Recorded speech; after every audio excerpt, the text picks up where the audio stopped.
This is VOA News. Reporting by remote, I'm Joe Ramsey.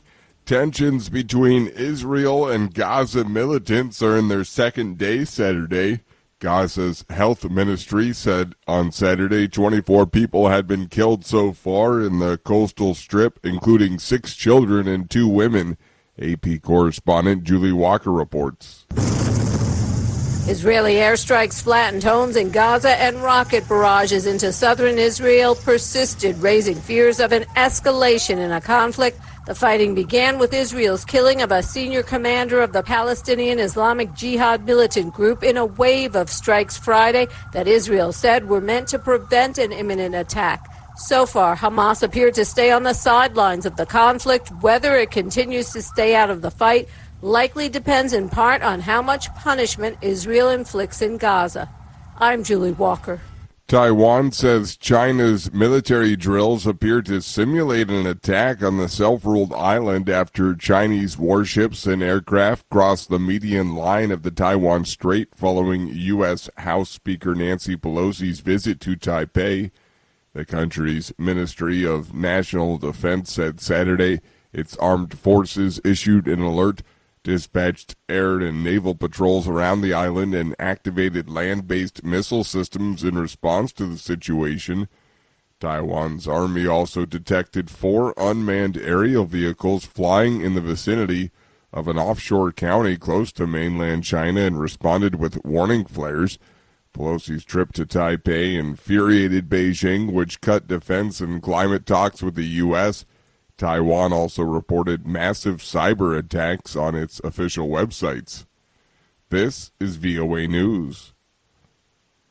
Ukrainian President Volodymyr Zelensky said on Saturday that he was accusing Russia of using the Zaporizhzhia nuclear power plant for terror after the operator of the facility reported major damage at the site.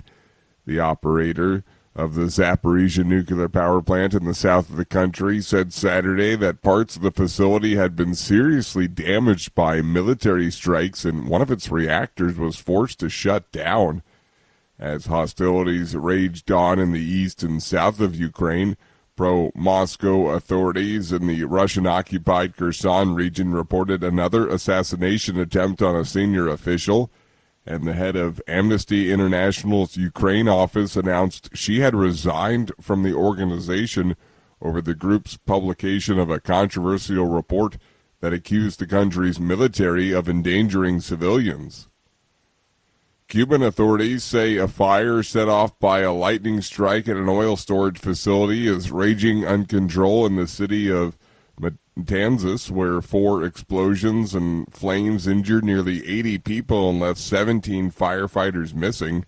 Officials say firefighters and other specialists are still trying to quell the blaze at the supertanker base, where the fire began during a thunderstorm Friday night.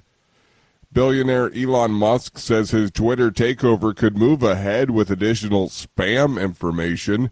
AP correspondent Shelley Adler explains. Elon Musk says his planned $44 billion takeover of Twitter should move forward if the company can confirm some details about how it measures whether user accounts are spam bots or real people. The billionaire and Tesla CEO has been trying to back out of his April agreement to buy the social media company. That led Twitter to sue him last month to complete the acquisition. Musk then countersued, accusing Twitter of misleading his team about the true size of its user base and other problems he said amounted to fraud and breach of contract. Both sides are headed toward an October trial in a Delaware court. I'm Shelley Adler. Recapping our top story, Israeli airstrikes have flattened homes in Gaza and Palestinian rocket barrages into southern Israel are persisting for a second day, raising fears of another major escalation in the Mideast conflict. Gaza's health ministry said on Saturday 24 people have been killed so far in the coastal strip, including 6 children and 2 women. The fighting began with Israel's targeted killing of a senior commander of the militant Islamic Jihad group on Friday. Reporting by remote, I'm Joe Ramsey.